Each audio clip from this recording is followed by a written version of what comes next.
This is why you need to plan a last-minute trip, because the best adventures are often the unplanned ones. First up, let's pick a destination. Think about what you love: outdoor adventures, city vibes, or total relaxation. Narrowing it down makes it easier. I'm thinking somewhere close so I can drive and save time. Check the weather and local events. You don't want a beach trip ruined by rain. I've got a few spots in mind and I'll share my top picks soon.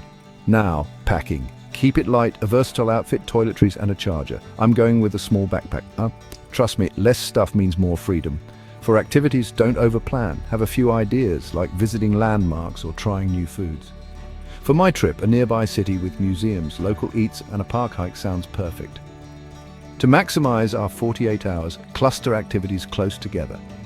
This way we minimize travel time and maximize fun, and there you have it.